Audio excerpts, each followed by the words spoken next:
Everything else going okay for you? Yeah, yeah. All good. Am I the only one here? Right now, well, nope, Mackenzie just popped in. Okay.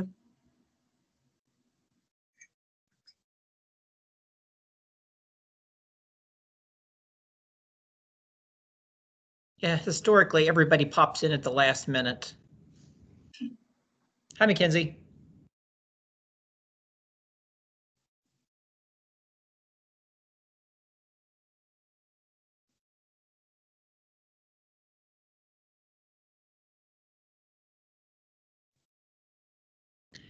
Before a lot of people get on, I'll tell you something. This is kind of funny. Um, I just got a request for a scholarship recommendation from a student who got an F in my class. I'm like, what am I supposed to say? I mean, I'm supposed to recommend this person and they failed my class. I mean, this is I don't know, a moral dilemma. Hi, Lena. Hi.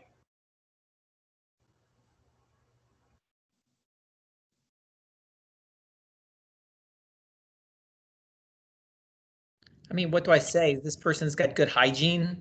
Um, And it was like super, like you had to put in effort to fail your class. Like, I don't understand. a lot of freshmen failed. Oh, Yeah, I think from your class, only two people made D's, F's from your Mhm. class last year. Yeah.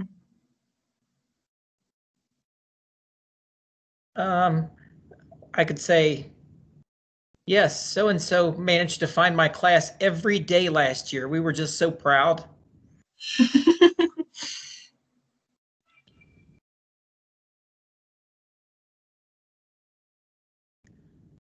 Oh, this is going to take some thought.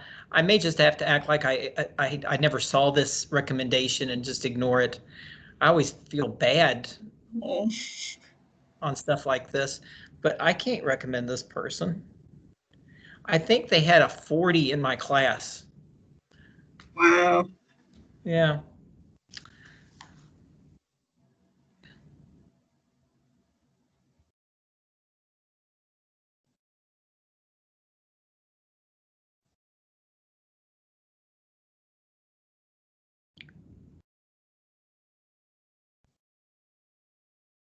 Let's see, Corinne just popped on. Hi, Corinne. Hey.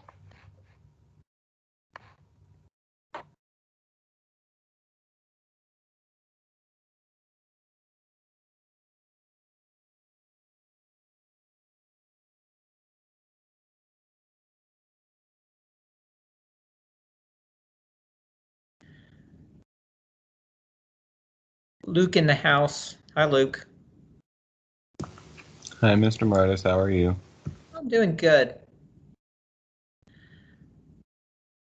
After I get done with this class, I have to run up to the fishbowl and start making seats for all the study skills and dual credit for next week. So I've got an Sounds event. like a blast. Yeah, it's nonstop fun. It's amazing they actually pay me for this.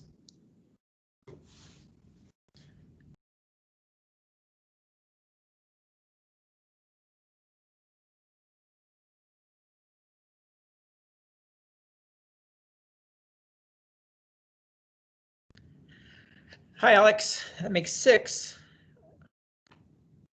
I think there's 12 in this class. I think I counted.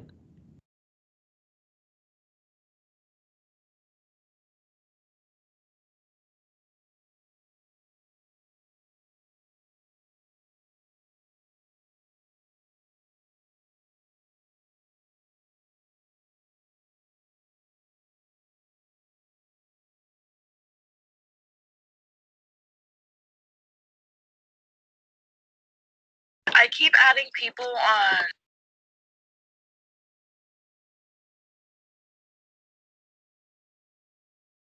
See, Grayson's here. Hey, Martis. To see if I can find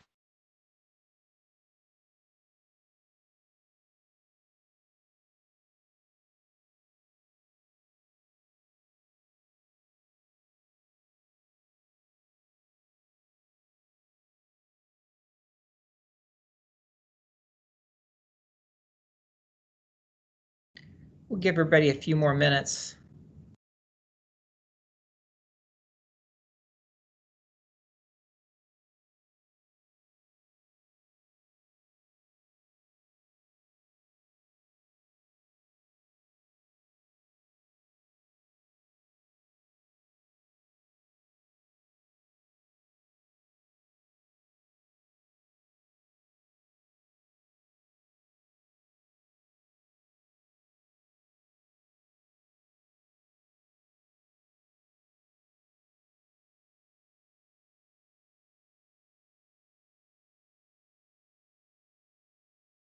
I just want to let you know I do have to go grab something really quickly, so I'll be away from the computer for a hot second. Oh. It's okay, babe. I will get you. Sorry, my brother's here. I will get you a show upstairs, baby.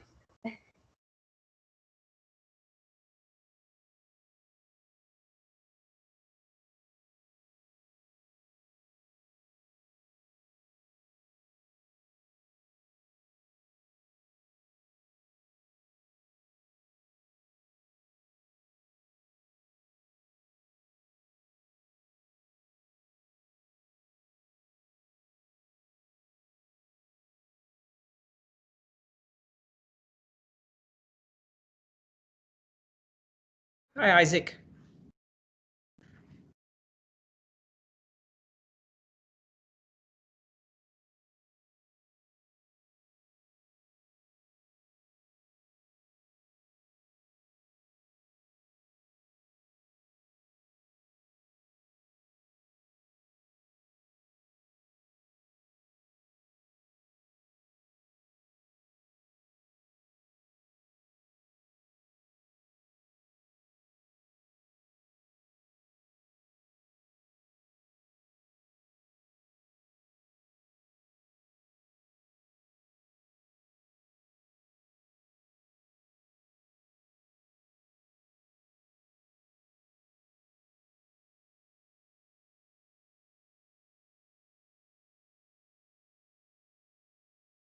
All right, guys, we'll go ahead and get started. I know one person's got a doctor's appointment, another one is at her internship, so I think that makes us only like one person short right now.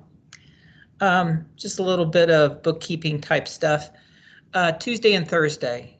All right, we're going to be on the hybrid schedules next week.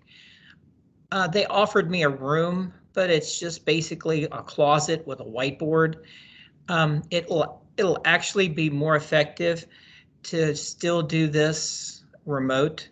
So on Tuesdays and Thursdays, when you're here, still just go to the fish box or fishbowl and just go up to the class where dual credit classes meet. I will probably go find me a closet somewhere and set and do like this. With the editor and all the way I can share slides, this is a lot better than that situation. So like I said, just leave your regular class at 9:25, go to the fishbowl and turn on this class. Something that I actually mentioned, I think I mentioned to Alex after class the other day that I didn't tell you guys. This is part one of 2 classes. If for some reason next year that if you like this and think, well, I might want a minor in computer science or I see some need for this, which I hope you do by the end of the year, you can next year take CIS 115, which is the second half of this class and actually completes the whole freshman year of computer science in college. They may let you take an elective, but as far as required classes, usually your first year in computer science, you take 114, 115, or the college's equivalent, and you take math and you take gen eds. So if you all like this class or feel a need for it, or just trying to get to your associate's degree, this class, the second part of this will be available either in the fall or in the spring. Software downloads. The first homework was just basically download the software and send me a picture. So far, 2 people have done that, and there's no like sense of urgency to have had it done by now. But guys, keep that on your radar. Don't. We definitely Today we're going to go over chapter 1, which is just kind of like an overview kind of chapter. It talks a little bit about hardware, software, storage, stuff like that. But next week we start the programming. You need the software on your computers. So get that done, like a screenshot, send it to me, easy 10 points. One of the things that's easier teaching in class, having students in your classes, is the note taking. You can always pace it by the slowest student. There's always that one person, they usually sit in the back of the class, that is extremely slow taking notes. You just kind of judge things by that.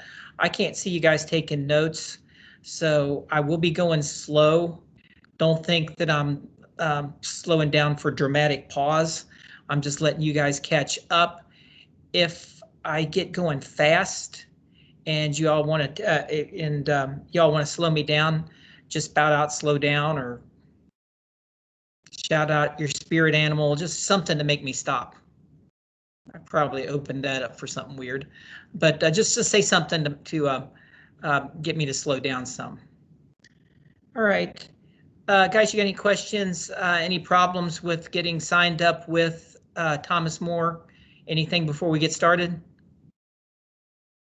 Just want to say that the previous Thomas More class I had, like all my information was messed up and I never got my proper information. So now this year I have to go and contact IT and get all that stuff. So I just want to let you know it might take me a little bit longer than normal.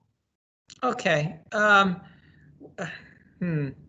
Have you made an appointment with that lady that Mrs. Knapp sent out the link for? Yes, I have the information she gave me. I tried it and it doesn't work on Thomas More. So I'm going to be contacting IT today. And hopefully they can help me out with that. But I'm pretty sure I'll have the assignment done. But all right, Alex, as soon as this is over, what I'll do is I'll look at my emails. I'll get a name, and so you can, well, kind of concurrently try your calls, but actually send an email in to this person too. So I'll send you something right after this class is over. All right, guys, let's get started.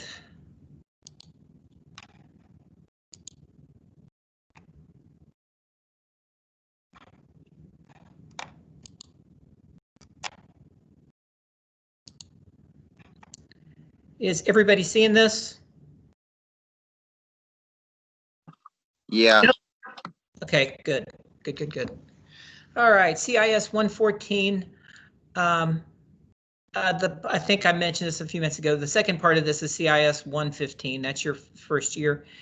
Thomas More and Ignite. Nothing new on this slide. All right, this chapter is just a real quick dive into like an overview and a real quick dive into hardware. This is not a hardware class. To be honest with you, I couldn't be a hardware teacher. I'm not the guy that likes to take a computer apart and put it back together. I know some people that have no programming experience, but are aces at fixing and doing things with computers. That's not me. This is just mainly an overview of, the goings on inside of a computer, the activities to print out to run the program that you guys are going to be run the programs that you guys are going to be running.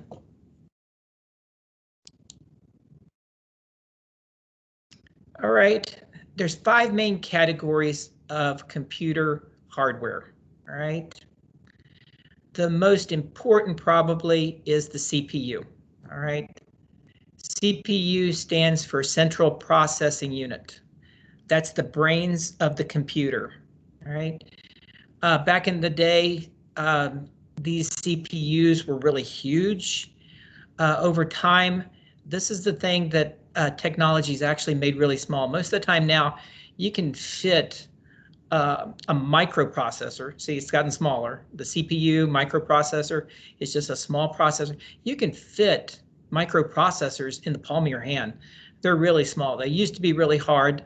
I think in this presentation, I've got a picture of one of the old ones, just how big and massive it was, right? But Central Processing Unit is the brain of the computer. It's made up of 2 things, and I don't have this written here. and this might be a second to talk about notes. Guys, I would suggest you take notes. Obviously, I can't see if you're taking them or not. Everything, this slideshow is going to be under files. I would suggest that you don't take the time to write down anything that's on this slide because it's going to be available to you. It's going to be available to for you to download, you know, how to turn PowerPoints into slides. I would just suggest that you take notes on the things, the additional things I say. These slides are just an overview to kind of, for me to help gather my thoughts. Otherwise, I just go off on tangents in different directions. This kind of keeps me straight on the straight and narrow. The CPU, it's made up of two main things. There's an ALU, and this isn't on the slide. ALU, which stands for Arithmetic Logic Unit, and a CU, which is a control unit. The ALU is the most important because your computer, what happens at the most primitive level on a computer is just ones and zeros. We're going to be going over that in a minute, but since it's ones and zeros, just about everything that happens on a computer can actually be broken down into a math problem that takes place at the very core of the computer. So ALU stands for Arithmetic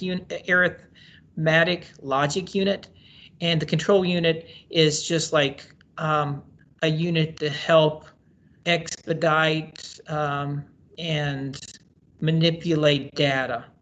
All right. So CPU is the brains of the computer, and inside the CPU is that ALU, which helps make decisions, mainly like yes, no, things like that. There'll be a slide with a picture to show you how this folds in just a minute.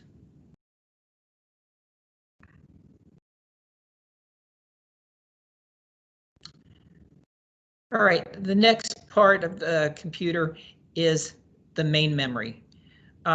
Here on this slide, I'm not really sure why I put this. Random access memory. Yeah, I would probably, if I had to redo the slide, just call it the main memory. It's easily accessed memory. This is where all the work on your computer takes place. Okay. The CPU works with the memory. Things are called into memory, and that's where the work is done. The main memory is volatile. And by volatile, what I mean is when you turn off your computer, it all goes away. All right.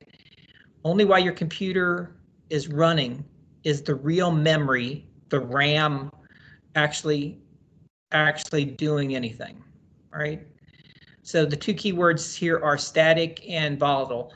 Volatile means that when you turn off your computer, it all goes away. Static means when you turn off your computer, it's still there. All right. So if I had to sum these up, CPU is the brain of the computer. The main memory is where the work takes place.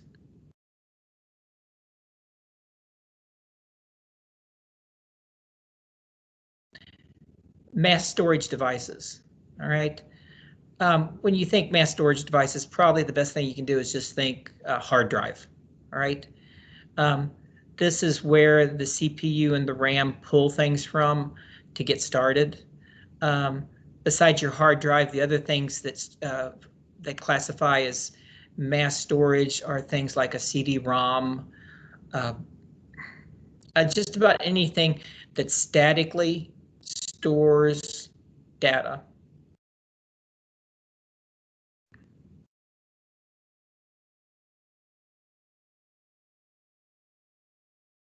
Okay, input device.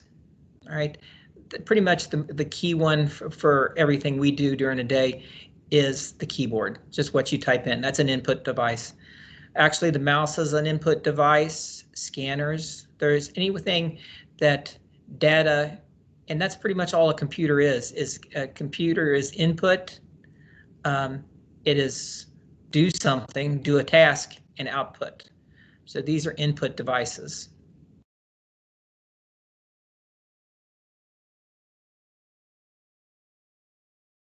Probably more output devices. Output devices is anything that, like it says, outputs, whatever it is you've worked on.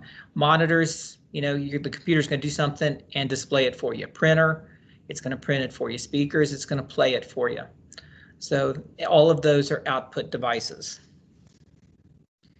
All right, one of the key takeaways of this is the CPU. The CPU, it fetches instructions, it processes instructions, and then it produces some kind of results. All right, like I said, this isn't a real deep dive into this stuff. And this is actually a schematic or a drawing to show you how it works. You've got your input, all right, that comes from your keyboard, your microphone, your mouse, your scanner, your webcam, all right, and it inputs it into the processor, right? The processor works with the main memory where I told you that the work is actually done, but the processor has to pull things up from the hard drive, a floppy disk, a USB pin, a CD or a DVD. It pulls it up, the processor, then it does the work here in the main memory, all right? And then the processor outputs it to the monitor, printers, speakers, whatever it is you've got. This little pull out here shows you the processor. The CPU is made up of the CU, the control unit, and the ALU registers, right? Registers is just little places, and like I said, it's volatile to store the data temporarily. All right, like I said, that's a really shallow dive into this. Does anybody have any questions on this? We're not going to go much deeper than this on the actual hardware. I'm good. Okay, good. All right. What I was saying, this is a picture that always kind of amazed me. The CPU, you really could, in the palm of your hand, the CPUs have gotten so small. They're like less than an ounce now. Like I keep saying CPU, but in today's modern times, you would say a microprocessor. The microprocessor would fit in the palm of your hand.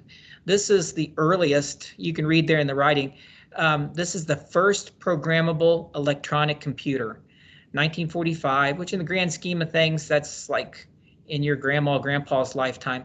But look at the size of this. It says here that it was 100 feet long. It weighed 30 tons. It was 8 feet tall. There were no monitors. I mean, this is just all one CPU. And now this, what you see right here, could fit in the palm. Actually, what can, under today's standards, what could fit in the palm of your hand is much, much more powerful than what you're looking here. So really, in the grand scheme of things, computers have come so far in such a short amount of time. Offline someday, and okay, just in case there's any parents listening to this, I don't subscribe to this, I don't believe it, but there's always a lot of cool stories. Notice the year here, 1945. A lot of conspiracy things are that we found all this technology, how fast it came up, was founded by some of the stuff at Roswell. Remember, Roswell was a thing during World War II where they say they found aliens and all that.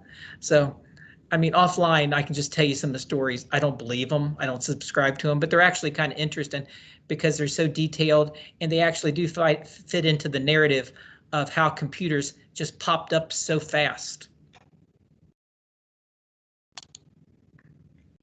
All right, we're going to go down to the absolute smallest part of a computer, and that's the bit. All right. Most people don't know this, but they talk about bits, but they don't know. It stands for binary digit. It's the smallest increment of data on a computer. You know, a bit, after dealing with computers and computer science for a while, I don't think of it as zeros and ones. I really do think of it as on and off. Zero being on, zero being off, one being on. But at the lowest level, it's just millions and billions and trillions of zeros and ones at the base of your computer. This slide says because bits are so small, you rarely work with information one bit at a time. The key word here is rarely. With C++, and this is why I'm a big C++ fan as opposed to Java or C or some of the other languages, you can actually deal with a bit. Dealing with bits one at a time actually you can compress your code, but that's like for many classes down. The smallest thing that we're going to deal with is a byte. All right.